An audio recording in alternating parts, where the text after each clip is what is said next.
I'm embarking on an epic adventure.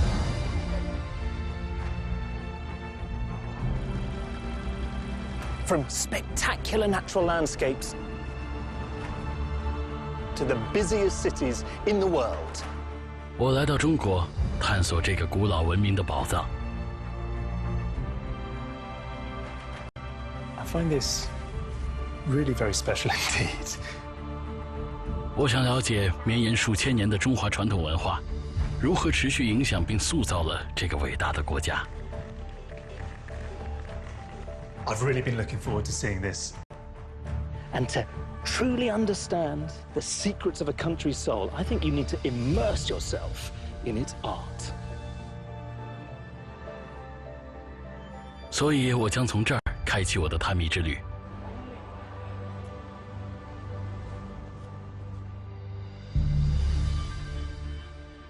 在这一集里，我将拜访中国古代曾经的都城长安，如今它叫西安。1500多年前，这里是世界上最国际化的城市之一，是贸易、艺术和新思想的沃土。我有幸与博物馆的壁画修复团队一起，近距离了解他们是如何修复一幅来自8世纪的墓葬壁画。我将探究中国早期佛教背后的故事。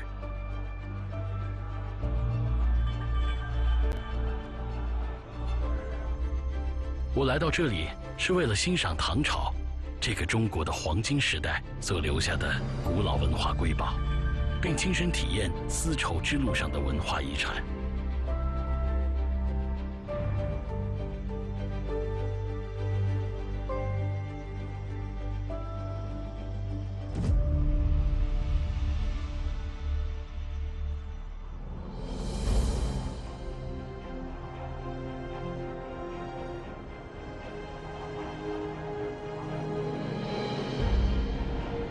这一次，我的旅程将从位于中国西北部的华山开始。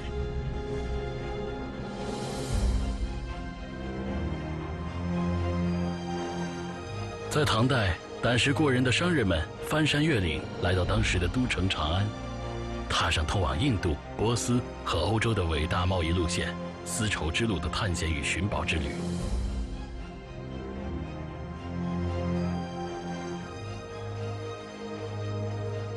All these people, they came back with different knowledge about the West. 我见到了作家兼探险家黄孝文，他答应帮助我了解这些人与唐代精神之间的紧密联系。40年前，他首次登顶华山。So, Alistair, since we have the chance to meet up here, I'll show you something that I brought up, which is very intimate to me.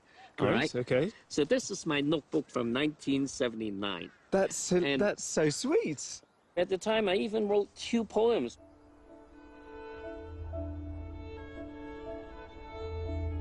自古華山路一條，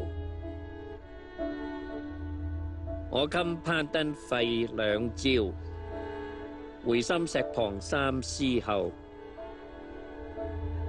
長空斬盡四枝遙。I know that poetry was a really big thing in the Tang. How important was the spirit of exploration? If you look at the Tang Dynasty, if you look at along the Silk Road, how prosperous it was, for trade mission and stuff like that. For people to have that kind of dedication to do it, the depth of their beliefs that drives it is just totally amazing.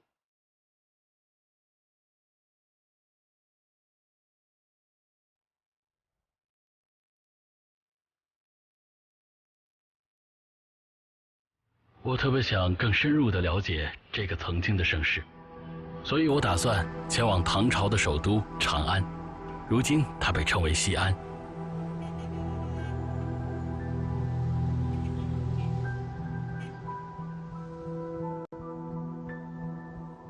While the West was mired in the Middle Ages, China during the Tang Dynasty, which lasted from the early 7th century to the start of the 10th, was this really dynamic, cosmopolitan, sophisticated place. fostering a cultural golden age that's still today considered a peak of Chinese civilization. 丝绸之路上的思想交流对唐代艺术产生了巨大的影响，许多那个时代留下来的珍宝被收藏在位于西安市中心的陕西历史博物馆中。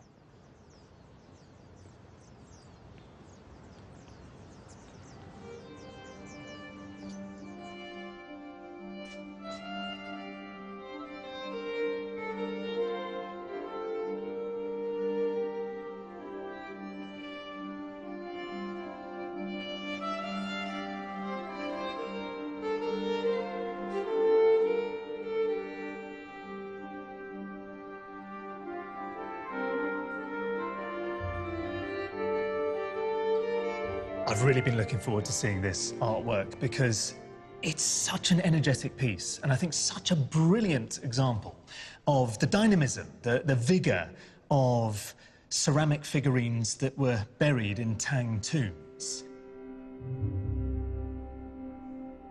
And what we see is obviously a camel. One of these two-humped Bactrian camels, the very reliable so-called ships of the desert that plied the Silk Roads. But in this case, on those humps, balanced quite precariously on this rug, you have 7 musicians in Chinese dress and a woman standing in the centre, a performer, probably a singer. Have a look at the colours of the sculpture. There's a particular technique that's associated with Tang Dynasty ceramics. It's called sansai, which means tricolour. It's about the glazing. And traditionally, the 3 colours would be, well, you can see them here. There's a green, there's an ivory colour, this amber brown. In this case, there's actually a 4th as well, the blue, which runs along the tassels of the rug, and also some of those diamonds in the pattern of the rug itself. 那些乐器正在演奏来自中国西部的乐器。The rug is from Central Asia. So you see in this one piece, which would have been buried with someone elite, a taste in the Tang era for the exotic, for the foreign.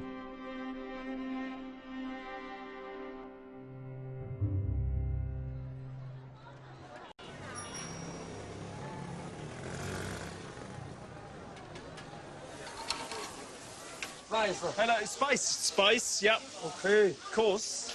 Oh, that's a lot of spice. No, all right, that's good. Ah, thank you. 谢谢. 不客气。 1 squid lollipop. First, I've got to pay. In fact, the most exciting about this is I'm going to pay using my phone. There we go. Bing, bing, bing. Tick. Perfect. Thank you.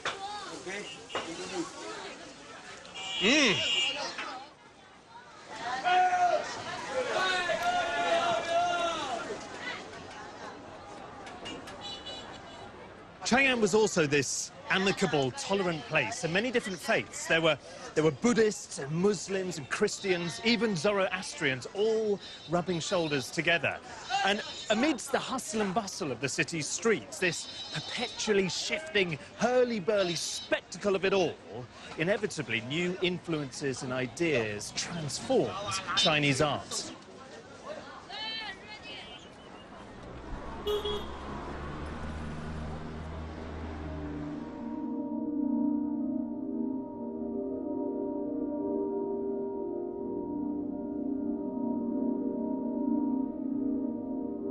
许多来自那个时期的艺术珍品，都是从唐代贵族的墓穴中发掘出土的。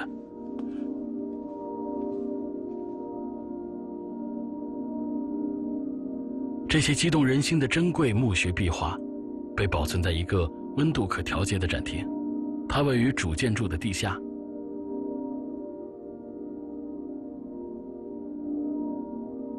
今天其实应该是闭馆休息的日子。 不过，陕西历史博物馆文物保管部的副主任贺先生特意安排我参观这些美妙的壁画。实际上的话，我们顺着这个楼梯走下去的话，就相当于走到了一个皇城的里面。Well, I mean, the first thing that hits you is the scale of these murals. You can see these flags fluttering in the wind, all sorts of, presumably these are courtiers, these are the emperor's bodyguards, perhaps. 这种宫的话，就我们看到的装饰和这个形制的话，在就我们西方的这些西域的这些游牧民族里面的话，也有这种装饰。这个游牧民族里面的话，是有一个就是我们说的宫的话，有一个传播一个交流的过程。西域，包括有波斯人在唐代的皇宫里面的话，当这个卫队的士兵。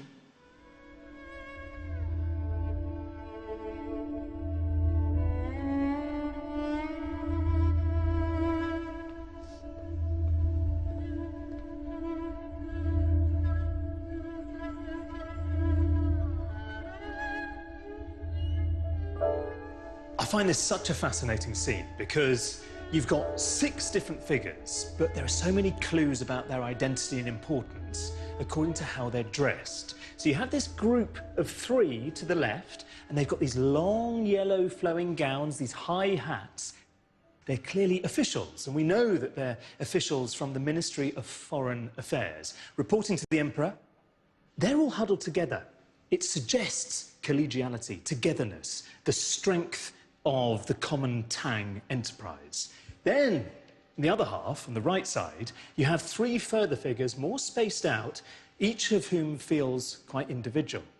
And it's clear that they're not Chinese. The way that they're dressed provides all sorts of clues about their background. Take this fellow here. There's some debate about where he comes from, but from the white robes and that distinctive hat with these twin feathers on either side, he may come from Japan or perhaps one of the countries on the Korean peninsula. In the background, you have a person who to me looks slightly like a caricature. There's an element of the grotesque, of thinking about foreigners and outsiders. And some people have suggested that perhaps he represents someone from as far away as Western Asia, perhaps even the Eastern Roman Empire. So, if ever further evidence were required of the Tang interest in the outside foreign world, I think this mural encapsulates it and provides it perfectly.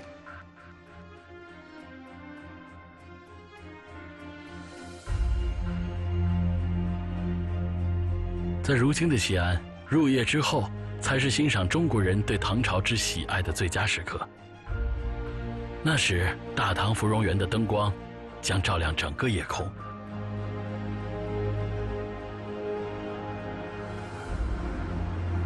Perhaps there are a few parallels to be drawn between the 2 ages, because in recent decades, China's economy has been growing at this quite extraordinary rate, often in double digits. And the Tang era too was this great epoch of prosperity.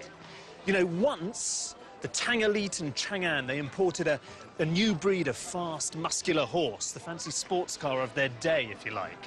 Whereas now, you have these wealthy Chinese in Xi'an driving luxury SUVs. Textiles remain one of China's biggest exports. Today it's cotton, then it was silk. In so many ways, the Tang Dynasty really resonates with modern China, and I completely see why. 我想更深入地了解丝绸之路对唐代的影响，以及它对那个时期的艺术与文化的影响。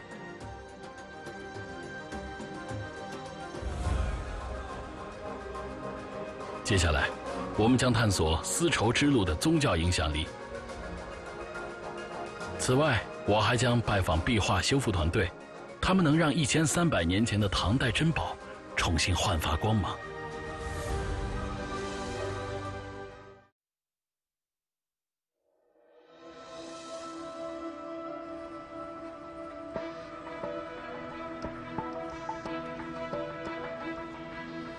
在唐朝，丝绸之路让中西方贸易达到了空前繁荣的程度。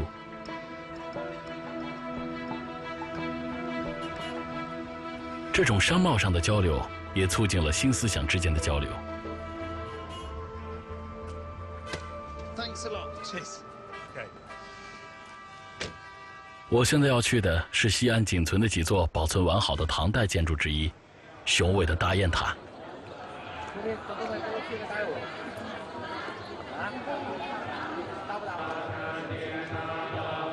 它最初是用于保存一位名叫玄奘的唐朝和尚，历经丝绸之路从印度带回来的佛教圣物。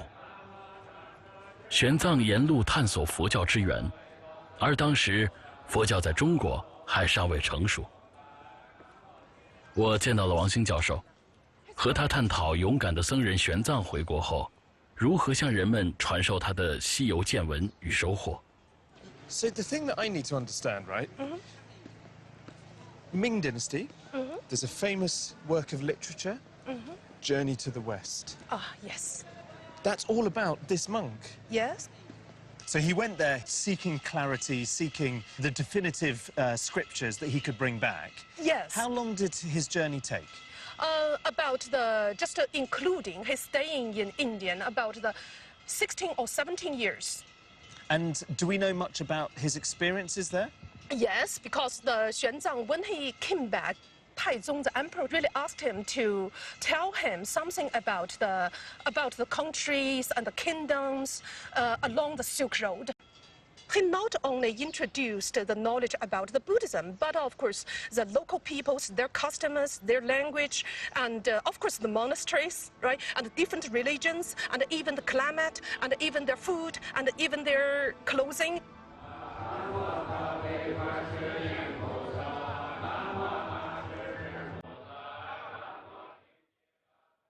从大雁塔步行一小会儿，我又回到了陕西历史博物馆，来看馆中非常受欢迎的佛教古文物。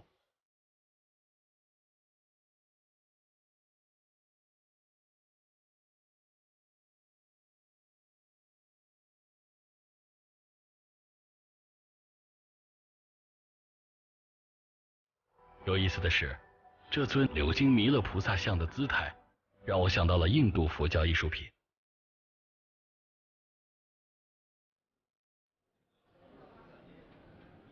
但是，一些学者指出，这个菩萨的着装显示的却是中国特色。这尊造像可追溯到6世纪。几个世纪之后，艺术家们又创造出了一个广受欢迎且更具中国特色的佛像。It's a type that people refer to as the laughing Buddha, the jolly Buddha, but he's a really great example of the way that China and Chinese artists imported the idea of Buddhism from India and then remolded the figure in their own image.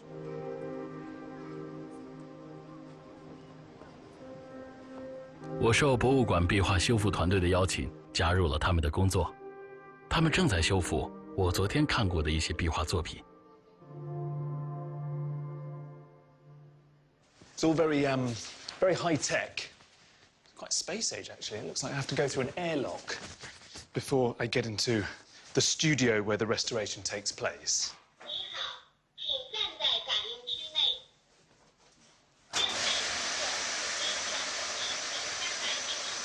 Bit of a shock. It's like it's an air jacuzzi is what this is. Very pleasant. Not a speck of dust.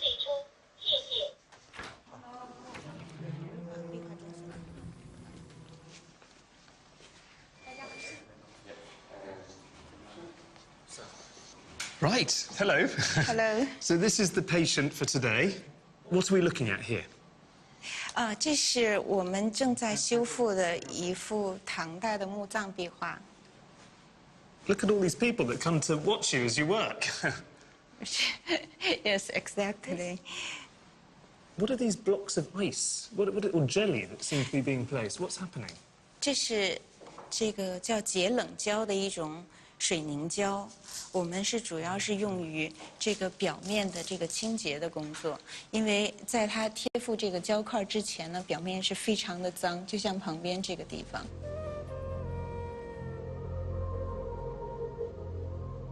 这个是去除了表面的这个泥渍、空气的降尘污染以后，才能出现恢复出来这样的线条。That's so delicate. So that's just the top layer of dirt that's coming off. 这个动作呢是非常细微的，必须要非常的细致才能够处理，否则的话，稍微有一个不慎重的动作呢，就会导致表面的这个颜料层被带走。In the process of restoration, do you learn anything new about the original techniques used by these artists to create the murals? 那么在古代的时候呢，会先在这个墓室的这个墙壁上呢，或者是砖墙，或者是土壁墙上抹一层这个麦草泥层，麦草泥层上面呢再抹一层这个石灰层，就像现在这个石灰层，也就是现在我们看到的这个唐代的这个壁画的这个石灰层。那么在这个石灰层上面呢，再画这个线条来画这个画，画好之后呢，再涂这个颜色，就再涂这个颜料。Were there any pigments used that came from far away? 其实，在敦煌和新疆的一些石窟寺里头，用到一些外国的颜料，比如说用阿富汗的这个青金石，lapis lazuli. That came from very far away, expensive. Afghanistan. 颜料。但是在后期的一些10世纪的时候，唐朝由盛转衰，中国进入了不稳定的五代十国时期。尽管如此，在1000多年后的今天，唐代艺术和精神在中国仍然被视若珍宝。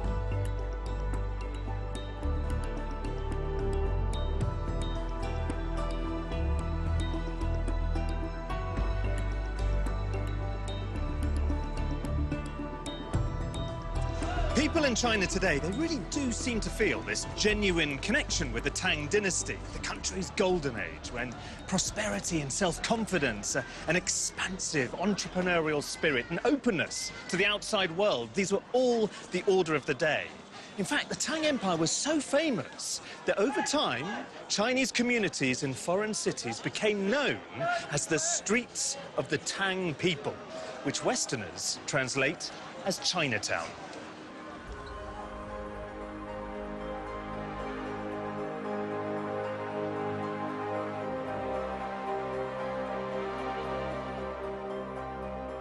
下一集，我将带大家一起探索中国贸易的瑰宝、精美的刺绣艺术，